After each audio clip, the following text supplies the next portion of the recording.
আওয়ামী লীগ ইঁদুরের গর্ত থেকে বের হওয়ার চেষ্টা করছে, আর এদের সবচেয়ে বড় গর্তটি হচ্ছে গোপালগঞ্জে। কাজেই দেশে যদি ইঁদুর মারার ওষুধ দেওয়া না হয় তাহলে দেশ কিন্তু ইঁদুর দিয়ে ভরে যাবে। কাজেই এই বিষয়ে আমাদের সকলের সজাগ এবং সতর্ক থাকতে হবে।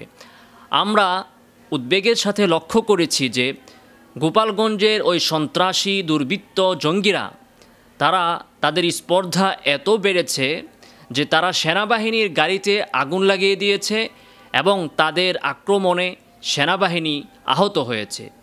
আমি বাংলাদেশের জনগণের পক্ষ থেকে প্রশাসনের দৃষ্টি আকর্ষণ করতে চাই যে দেশপ্রেমিক সেনাবাহিনীর এই অপমান কিন্তু বাংলাদেশের জনগণ মেনে নেবে না।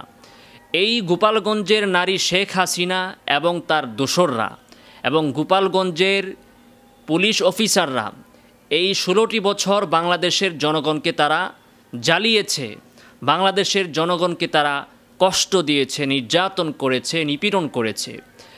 এখনও গোপালগঞ্জের ওই সন্ত্রাসীরা যদি রাস্তা অবরোধ করে জনদুর্ভোগ তৈরি করতে থাকে এবং সেনাবাহিনীর উপর আক্রমণ করতে থাকে, প্রশাসনকে তারা বৃদ্ধাঙ্গুলি প্রদর্শন করতে থাকে, আর প্রশাসন যদি চোখ বন্ধ করে বসে থাকে তাহলে বাংলাদেশের জনগণ কিন্তু সেটা আর সহ্য করবে না।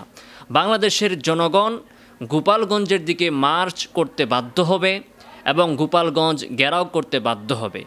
কাজেই বাংলাদেশের জনগণের আকাঙ্ক্ষা হচ্ছে এই গোপালগঞ্জের নারী এবং পুরুষেরা, শেখ হাসিনা এবং তার দোসরেরা 16 বছর যেমনিভাবে বাংলাদেশকে জ্বালিয়েছে, কষ্ট দিয়েছে, তাদেরকেও সেইভাবে শায়েস্তা করার ব্যবস্থা করা হোক। গোপালগঞ্জের ইন্টারনেট বন্ধ করে দেওয়া হোক এবং অনির্দিষ্টকালের জন্য গোপালগঞ্জে কারফিউ জারি করা হোক। যেমনিভাবে তারা সারা বাংলাদেশের উপর কারফিউ জারি করেছিল এবং বাংলাদেশের নেট তারা বন্ধ করে দিয়েছিল, এবং যেমনিভাবে তারা হেলিকপ্টার থেকে গুলি করে শিশুদেরকে হত্যা করেছিল, এই গোপালগঞ্জের সন্ত্রাসী জঙ্গিরা যদি নিবৃত না হয় তাহলে প্রয়োজনে হেলিকপ্টার থেকে গোলাবর্ষণ করে যেন এই সন্ত্রাসীদেরকে প্রতিহত করা হয়। বাংলাদেশের জনগণ আজকে এটাই চায়, কারণ এই গোপালগঞ্জের এই দুর্বৃত্তরা, সন্ত্রাসীরা, এরা সারা বাংলাদেশের বিপক্ষে আজকে দাঁড়িয়েছে।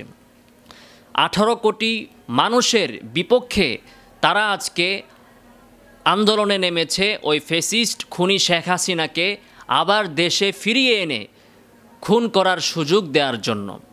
সারা বাংলাদেশের মানুষের গণ অভ্যুত্থানের বিরুদ্ধে এই গোপালগঞ্জের মানুষ দাঁড়ানোর যে দুঃসাহস দেখিয়েছে, তাদের সেই দুঃসাহসকে অচিরেই সেটাকে ভেঙে দিতে হবে এবং তাদেরকে উচিত শিক্ষা দিতে হবে। এই বিষয়ে আমাদের সকলকে সজাগ এবং সতর্ক থাকতে হবে এবং প্রশাসনকে অতি দ্রুত এ বিষয়ে পদক্ষেপ গ্রহণ করতে হবে। আল্লাহ তাআলা আমাদেরকে তৌফিক দান করুন।